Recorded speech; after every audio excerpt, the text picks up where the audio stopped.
This is Late Night. We hope you're doing well. And now, if you don't mind, we're going to get to the news. During an Oval Office event yesterday, President Trump said that in order to become an astronaut, quote, you have to do a lot of things physically good.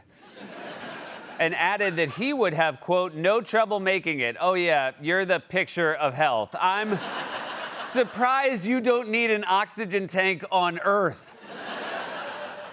President Trump spoke on the phone yesterday with Russian President Vladimir Putin for roughly 90 minutes until finally Putin said, okay, I think I've heard enough about ballroom. Britain's King Charles and Queen Camilla yesterday visited Rockefeller Center. So no, Wally, I don't believe you brought that from home.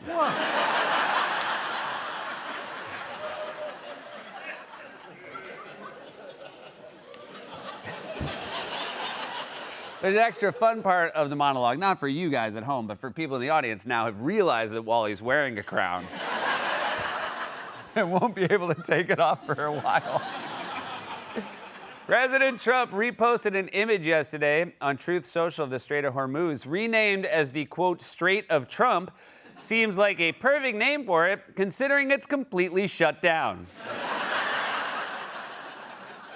In a post yesterday on Truth Social, President Trump defended the Justice Department filing charges against former FBI Director James Comey for posting a picture of 8647 written in seashells and said that, quote, 86 is a mob term for kill him.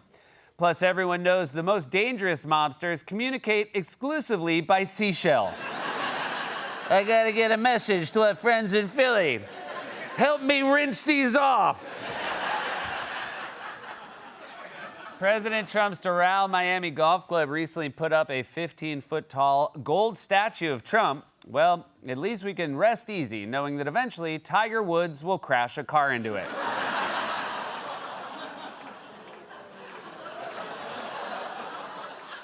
Donald Trump Jr. and his fiancée, Bettina Anderson, are reportedly waiting for the Iran war to end before getting married because they're worried about the optics of a glamorous event during wartime. Oh, don't worry, it won't be glamorous. He's already asked the band if they know the theme from Entourage. That's right, Donald Trump Jr. and his fiancée are waiting for the Iran war to end before getting married because they're worried about the optics of a wedding during wartime. Sounds like somebody's trying to get out of it. Yeah, babe, we'll get married as soon as there's world peace. A New Jersey pizzeria was robbed last month 3 times in 4 days because in Jersey, those have more money than the banks.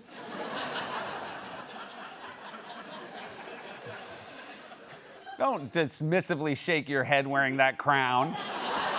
Oh, New Jersey Wally didn't care for that one. Put a crown on, all of a sudden he thinks he has the right to judge the jokes. I also know it didn't go well. I don't need to see you going. Different with the crown on. Yeah, no, we all feel different.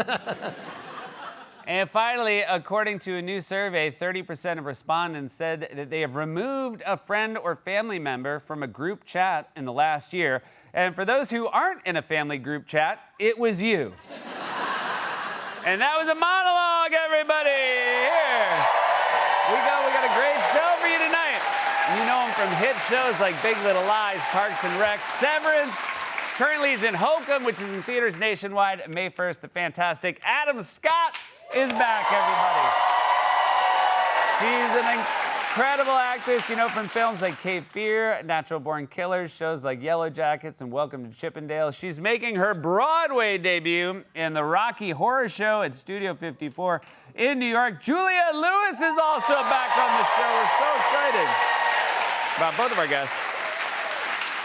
Before we get to all that, Donald Trump posted an unhinged meme of himself with an assault rifle threatening Iran as oil prices soared to their highest point since the war began. And Pete Hegseth was grilled by Congress about the administration's failure to reopen the Strait of Hormuz. For more on this, it's time for a closer look. Say what you will about Donald Trump, but one thing we can all agree on is that he is an empathetic person with a high emotional IQ. Don't laugh. He knows when to tread lightly, and he treats everyone with dignity and respect. Bear with me. Like when he was in the Oval Office yesterday with the NASA administrator, a billionaire who got the job because he's friends with Elon Musk. And sure, Trump had a falling out with Elon, but that doesn't mean he'll take it out on Elon's friends. In fact, Trump went out of his way to make his billionaire NASA buddy feel welcome by avoiding any potentially awkward remarks about his personal appearance. Are you considering relocating NASA's headquarters out of D.C. once the lease is up? States like Texas, Ohio, and Florida. Well, the best man to tell you that is the man sitting right over here. You heard that question? With those beautiful ears of yours? He's got great hearing, you know, he's got super hearing. Trick of the trade, sir. Don't call him out on camera. Dude's in the Oval Office with the President of the United States for what I'm sure is one of the most memorable milestones of his life, and Trump decides to turn it into the Comedy Central roast of this guy? Quick, ask him your question before he flaps his ears and flies away. You know, he used to carry the feather so he could fly, but then it turned out he never needed the feather. He never needed it. This poor guy. Although I bet Trump actually believes he has super hearing. When Trump first met him, I guarantee he asked if he's an X-Man. Are you a mutant? Because we already have one of those. I ate a raccoon's testicle and it gave me the power of night vision. Also, let me just say to the camera operator, how dare you? You did my why the zoom? Who's doing cameras for CNN now? Is it whoever used to direct The Office? Don't zoom in on a physical feature right after someone makes fun of it. I'm sorry. Wally, I can't see the cue cards. You can't? They're almost as big as your forehead. What? Oh, I'm sorry. I should point out we now share a camera operator with CNN. He's real sassy. When Trump isn't mocking other people's appearances, he's focused on his own. Not in real life, but in memes. President Trump delivering another social media threat to Tehran. This middle-of-the-night post featuring what appears to be an AI-created image of Trump holding a rifle amid a backdrop of explosions with the words, "No more Mr. Nice Guy." What appears to be.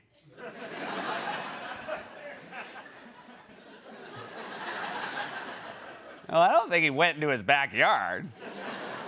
I'm sorry, is this supposed to make you look cool? Sorry, man, but you're not John Wick. This looks like one of those movies where a bunch of old guys break out of their retirement home to do one last bank robbery. But the craziest part of this meme is when Trump posted it. 4:05 a.m. That's the most unhinged time to post anything, let alone a meme of yourself as some sort of super soldier blowing up an entire country. I mean, even if you just got a text from a friend at 4:05 that said, "Hey, what's up?" you'd immediately write back, "Is everything okay?" And they'd say, "I just heard you wake up." And you'd say, "How did you hear that?" And they'd say, "I have super hearing." No. If it worries you that this is the man in charge of our military at a time of war, let me put you at ease. There are plenty of adults in the room, experienced military leaders, tacticians, who have studied the history of armed conflict, and they know how to get us out of this. Singer Kid Rock joined Defense Secretary Pete Hegseth for a ride along in Army helicopters yesterday.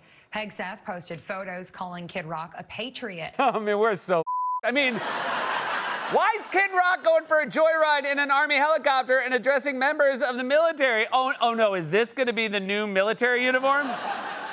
I mean, don't get me wrong, it's great camouflage, except the only place you can hide is one of those roadside fireworks stores. Trump's getting increasingly desperate when it comes to Iran because for weeks now, he's been bullshitting us and claiming the war he started with no exit strategy is basically over. You know, you never like to say too early you won. We won the bet. In the first hour, it was over. We've had total regime change. You can call it what you want, but I call it regime change, and I think most people are giving us credit for that. Well, they're agreeing with us on the plan. I mean, we asked for 15 things. It seems to be going very well in the Middle East with Iran. President Trump saying he expects a swift deal with Iran possibly in the next day or two to end the war. He also just told CBS News Iran has agreed to everything. Those are his words. We have a very good relationship with Iran right now, as hard as it is to believe. It is hard to believe. You just threatened Iran with a meme of yourself starring in The Born Stupidity. That's not a good relationship. Here's what makes a good relationship: consistency. You are all over the place. You're like a husband walking in at the end of the day saying, hey, honey, it's good to be home, but it's better to be at work because you're not there and I can't stand your guts. But I love your face, and I love it most when you're crying because I'm happy when you're sad. I'm also sad when I'm happy because you have to be alive to feel happy, and I wish I was dead. We have a good relationship. Trump keeps waffling between dealmaker and madman because he doesn't know which one will work, and he's just grasping at straws. He started a war he reportedly thought would be quick, and now he can't figure out how to end it. Right now, his team is trying this bizarre strategy of blockading Iran's blockade of the Strait of Hormuz, a strategy that is getting mocked by Congress. How is this war going? Do you think we're winning?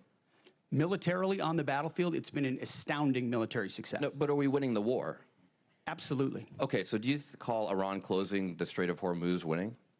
Well, I would say the blockade that we hold that doesn't allow anything to come in or out of Iranian ports. Okay, so always we've blockaded their blockade. So they blockaded us, and then we blockaded their blockade. That's like saying, tag, you're it. Or, you know, if President Madison had said, well, the British just burned down Washington, but don't worry, we're going to burn it down as well. I mean, that is what they're doing. Have you seen the East Wing of the White House? The Redcoats could have never dreamed of doing this much destruction to Washington, because the only thing worse than a burned down building is one mid-construction. General, I have an idea. Perhaps instead of burning down the building, we just knock out a wall, dig a few holes here and there, and then just sort of leave it like that. It's an excellent idea. Do you have a man for the job? Yes. He's one of our best redcoats, because he also has the pants. But at least... But at least Hegseth was laser focused on America's foes, the Ayatollah and the Iranian regime, right? That's the world leader he was most focused on, right? Reverse the 4 years of underinvestment and mismanagement of the Biden administration. Because of the austerity of the Biden administration, Joe Biden was the Biden administration. Joe Biden, by the way. Joe Biden. You talk about Joe Biden more than Joe Biden talks about Joe Biden. And Joe Biden talks about Joe Biden a lot. And at least Biden could pull off a pair of aviators without looking like an off-brand Terminator. Trump's strategy of blockading Iran's blockade isn't helping anyone. We're just hurting ourselves. Gas prices are still soaring, and so are prices for pretty much everything else. Tonight, no official talks. The Strait of Hormuz remains closed, and gas prices here in the U.S. marking a new high tonight, now at their highest point in 4 years.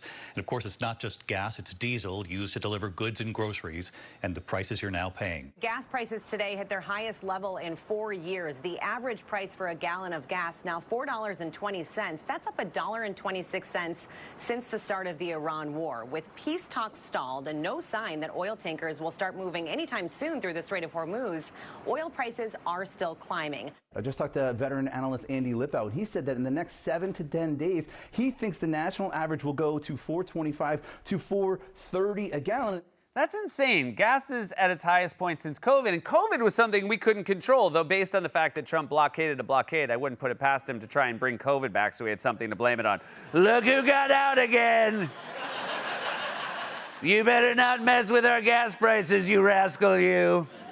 And the crazy thing is, gas prices were like the one thing Trump could actually brag about, his proudest accomplishment, the thing he's talked about more than anything else. Gasoline is less than $2 in many places, a gallon, which nobody expected to see, but I did. We had yesterday 3 states where oil was at $1.99 a gallon. I was in a beautiful place called Iowa 2 weeks ago.